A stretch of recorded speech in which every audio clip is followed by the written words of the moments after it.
हम लोग निकल रहे हैं और 6 बजे हैं। 8 बजे से यात्रा शुरू होने वाली है। हम कोशिश करेंगे हम समय से पहले वहाँ पहुँच जाएंगे और पहुँच ही जाएंगे। हल्का फुल्का नाश्ता करने की कोशिश है, बस थोड़ा सा दूध कॉर्नफ्लेक्स में डाल के हल्का फुल्का ब्रेकफास्ट करना अच्छा रहता है। मैं तो 2-3 दिन से खिचड़ी खा रहा हूँ और दूध आ गया है मेरे लिए भी। मैं कर लूँगा, आप छोड़ दीजिए। स्पून मिलेगी?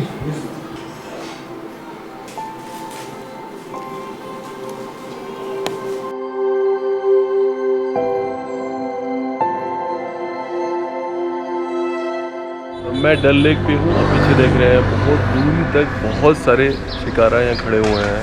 हमने फिल्मों में देखा है कि शिकारों पे फिल्मों की शूटिंग होती थी और हम तो श्रीनगर को शिकारे से ही समझते आए हैं। थोड़ी देर में यात्रा शुरू होगी और बस प्रभु से यही प्रार्थना है कि सारी चीज़ें अच्छी हों, ये यात्रा पूरी हो, इस यात्रा के उद्देश्य पूरे हों। सवेरे के 7:30 बजे हैं। मैं यहाँ लाल चौक हूँ, घंटाघर श्रीनगर, और आज यात्रा की शुरुआत होगी। जो आप मेरे आसपास देख रहे हैं यहाँ का पुराना बाज़ार है, लगभग 100 सालों से पुराना। अभी 7:30 बजे हैं। मेरे ख्याल से बाज़ार को खुलने में भी 1-1.5 घंटा बाकी है और शाम 8-9 बजे तक ये बाज़ार खुला रहता है। नमस्कार, मेरा नाम गौरव त्यागी है। मैं उत्तर प्रदेश का रहने वाला हूँ। मेरे पिता एक किसान हैं। मैं खुद भी पिछले कई वर्षों से ऑर्गेनिक फार्मिंग कर रहा हूँ और आज मैं एक पदयात्रा करने जा रहा हूँ जिसका नाम है भारत अन्न शुद्धि पदयात्रा। ये पदयात्रा कश्मीर से लेकर कन्याकुमारी तक लगभग 4000 किलोमीटर लंबी है। मैं पूरे देश में चलूँगा, गांव-गांव, शहर-शहर चलूँगा, लोगों से मिलूँगा, उन्हें सुनूँगा, समझूँगा और उन तक ये सब बातें पहुँचाऊँगा ताकि देश में शुद्ध भोजन को लेके एक अवेयरनेस आए। पिछले 10, 20, 30 सालों में हमने देखा कि किस तरह बीमारियाँ हुई हैं केमिकल वाले फूड का इस्तेमाल करने के बाद, और ये बहुत गंभीर समस्या है। हम वो लोग हैं जिन्होंने धरती, जल, अन्न को देवता मानकर उनकी पूजा की है। हम वो लोग हैं जिन्होंने हल चलाने की पूजा की है। हम वो लोग हैं जिन्होंने फसल काटने के लिए उत्सव मनाए हैं। लेकिन आज हमारा लालच कहें या हमारा अपेक्षाओं के बोझ के चलते जो हमारे अन्य देवता हैं वो भी थक चुके हैं और ये बहुत गंभीर समस्या बढ़ती जा रही है। इस यात्रा में पूरी करने के लिए मुझे आप सबका सहयोग, प्यार और सबका आशीर्वाद चाहिए। सबकी बहुत सारी प्रार्थनाएं चाहिए, तभी ये यात्रा पूरी होगी, तभी इस यात्रा का मकसद, उद्देश्य पूरा होगा।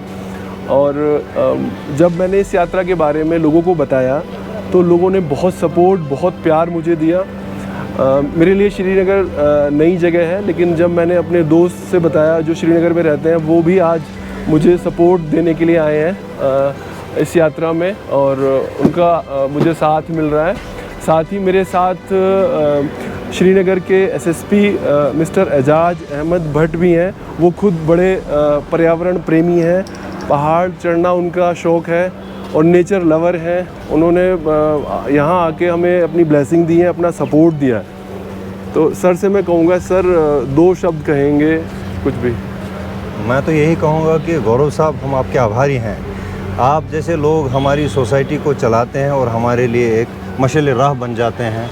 हम निहायत ही खुश हैं कि आप ये एक सेंटिमेंट लेके आए हैं कि हमें एक सस्टेनेबल जो इकॉनमी है उसको चलाना चाहिए।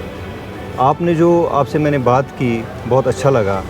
आपने बीमार हो के भी अपने गांव में जो ऑर्गेनिक फार्मिंग है उसको एक आपने शोकेसिंग की है। ऐसा नहीं कि सिर्फ मुंह से बोल रहे हो, आपने जो प्रैक्टिकलिटी जो आप में है वो मुझे अच्छी लगी। और उसके बाद लोगों को अवेयर करना, यहाँ पर आना, यहाँ से इतनी लंबी जो पदयात्रा स्टार्ट करना, इसको लेके निहायत ही मैं खुश हूँ। आपको अल्लाह जहाँ भी जाओ खुश रखे।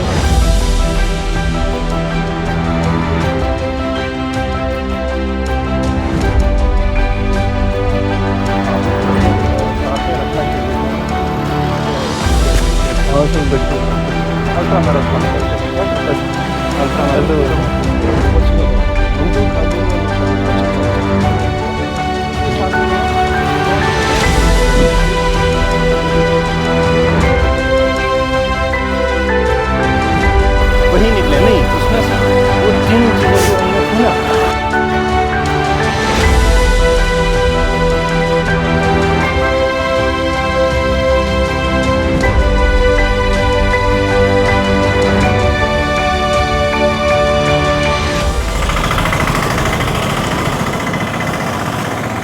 यहाँ की रोटी जैसे हम गांव में खाते हैं ना, एकदम ताज़ी, उसमें गेहूं की खुशबू आती है, मक्खन लगा के खाओ। इसे तो बिना मक्खन खाने में बहुत मज़ा आ रहा है और बहुत फ्रेश है।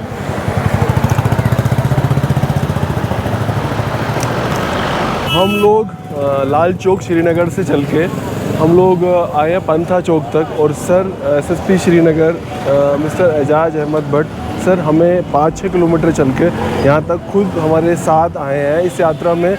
इससे बड़ा सहयोग हमें क्या मिलेगा? मुझे लगता है पूरे देश भर से हमें प्यार मिलने वाला है। और sir thank you so much आपकी पूरी टीम को, आपको, और हम फिर आएंगे।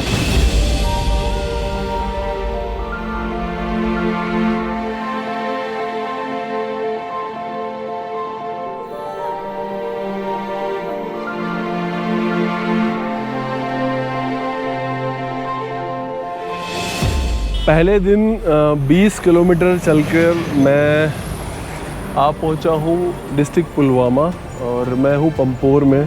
सेब के बाग में यहाँ पर सेब के पेड़ हैं, बब्बू गोशे के पेड़ हैं। हम जानेंगे सेब के बारे में, पता करेंगे कैसे लोग सेब की खेती कर रहे हैं, कैसे सेब को बाज़ार तक पहुँचा रहे हैं, क्या वो लोग मंडी भेज रहे हैं, क्या वो लोग कस्टमर तक पहुँचा पाते हैं, और इसके क्या वो दूसरे बाई प्रोडक्ट बना रहे हैं, क्या पेस्टिसाइड का इस्तेमाल हो रहा है, कैसे हो रहा है। और आप ये देख सकते हैं चारों तरफ सेब का बाग है, बब्बू गोशे हैं यहाँ पर। और देखते हैं कौन मिलेगा हमें यहाँ पे।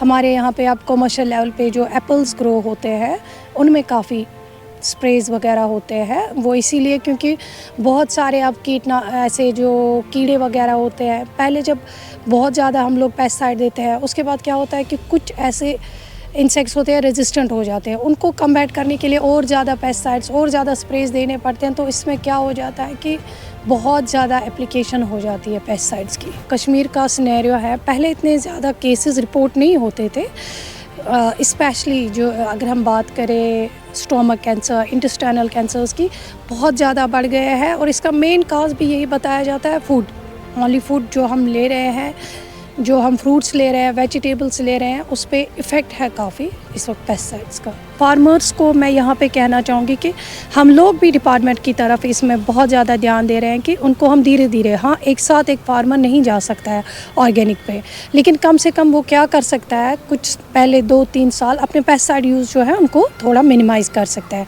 धीरे धीरे उसके बाद वो क्या है कि वो स्विच ऑन कर सकता है टुवर्ड्स ऑर्गेनिक फार्मिंग।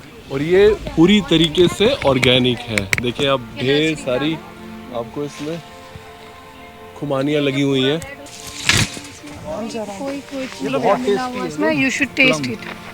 इतनी टेस्टी खुमानी, ऑर्गेनिक है, कोई पेस्टिसाइड नहीं, कोई केमिकल नहीं। ये एप्पल है हमारे, अभी तैयार होने में इनको एक एप्पल में कम से कम अभी 1-2 महीने लगेंगे, उसके बाद इनकी हार्वेस्टिंग हो जाएगी। धीरे धीरे एप्पल में कलर आने लगा है, फुल रेड हो जाते हैं।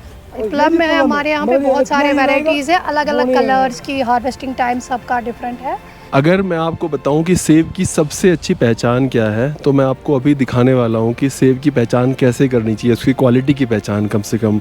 तो हम जानेंगे कि जैसे देखिए ये सेब में ये 5, 1, 2, 3, 4, 5 ये सेम जैसे होने चाहिए, ऐसे रुकना चाहिए पे, तो इसका मतलब इसमें परफेक्ट सेब है ये।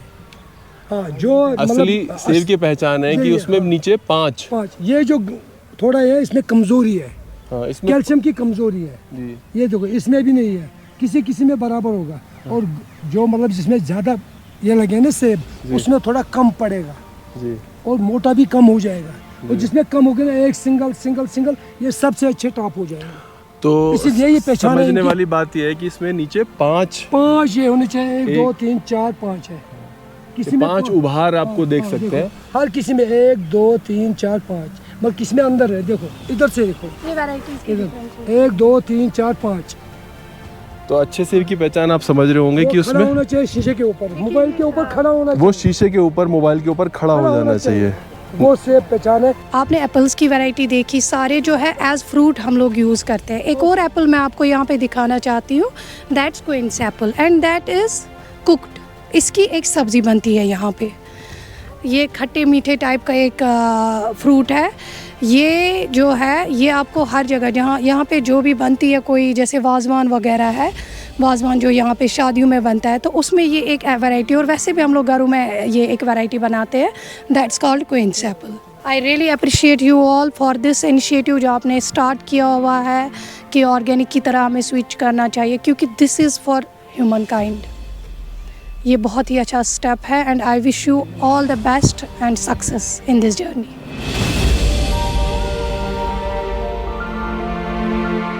चलते चलते हम आ गए हैं चिनार के पेड़ के नीचे, लगभग 25 किलोमीटर की यात्रा करके। और मुझे श्रीनगर में बताया गया था कि जब गर्मी लगे और थोड़ा थक जाओ तो चिनार के पेड़ के नीचे बैठ के आप रुक के थोड़ा आराम कर सकते हो। जो चिनार के पेड़ है ना, ये कश्मीर की पहचान है, कश्मीर की जान है। ये 400 साल पुराने पेड़ हैं कश्मीर में और इन्हें हेरिटेज का दर्जा दिया गया है।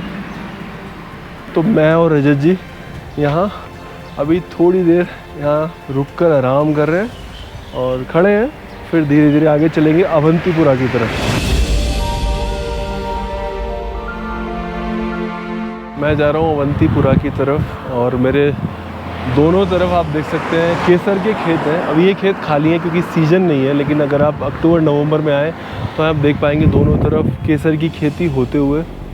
आप ये बोर्ड भी देख सकते हैं जिस पे बताया गया है कि ये पैम्पोर जो है इंडिया की सैफरन कैपिटल है और यहाँ पे ये वो जगह है जहाँ पे इंडिया का सबसे अच्छा केसर होता है। और एक बड़ी अच्छी बात मुझे लोगों ने बताई, रोचक है, कि उन्होंने यहाँ से केसर लेके जाने की कोशिश की। जैसे जो लोग कुछ श्रीनगर में रहते हैं लेकिन वो वहाँ पर केसर नहीं उगा पाए। तो देखिए प्रकृति भी कितनी विचित्र है। हालांकि ऐसा बहुत कम होता है कि कोई फसल सिर्फ 20-25 किलोमीटर की दूरी में ही हो, लेकिन यहाँ ऐसा है कि दोनों तरफ जो केसर के खेत हैं उन्हीं में ही सिर्फ केसर की खेती होती है। और ये एरिया सिर्फ केसर की खेती के लिए चिन्हित है सरकार द्वारा भी, इसमें कोई दूसरी फसल नहीं होती। अवंतीपुरा से कुछ पहले पंपोर में लतपुरा गांव में दोनों तरफ दुकानें हैं केसर के खेत के बाद, और इन दुकानों में आपको केसर, शहद, उस तरह की चीज़ें मिलेंगी। और सबसे अच्छी बात है कि जैसा कि हम इस यात्रा में सबसे बोल रहे हैं कि किसान को अपना सामान खुद बेचना चाहिए, तो यहाँ के जो किसान हैं उन्हीं की दोनों तरफ दुकानें हैं और अच्छी दुकानें उन्होंने बनाई हुई हैं। वो अपने प्रोडक्ट की पैकेजिंग भी कर रहे हैं और पूरी दुनिया में भेज रहे हैं। ऑर्गेनिक चीज़ों की अभी ज़रूरत है, हेल्थ वाइज भी, और बाकी जो न्यूट्रिशनल बेनिफिट्स की वजह से वो भी ऑर्गेनिक की अभी ज़रूरत है। सही जहाँ से हो सके आप पेस्टिसाइड्स वगैरह को अवॉइड करते हैं अपनी इन चीज़ों में, या जो फर्टिलाइज़र्स वगैरह होते हैं, जो मेड फर्टिलाइज़र्स होते हैं उनको भी हम अवॉइड करते हैं, क्योंकि उनसे क्या होता है चीज़ का न्यूट्रिशनल वैल्यू ज़्यादा, यील्ड हमें हाई मिलता है, लेकिन at the end of the day क्या होता है कि वो जो चीज़ें हम प्रोड्यूस करते हैं ना सर, वो उतना बेनिफिशियल नहीं होती फिर ह्यूमन बॉडी के लिए या कंजम्पशन के लिए।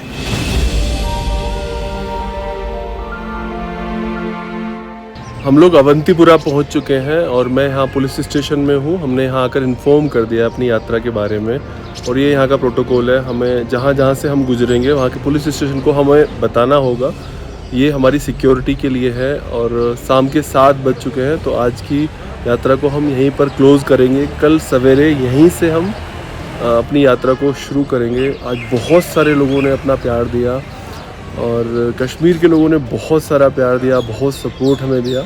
आप सभी को दिल से बहुत बड़ा थैंक यू।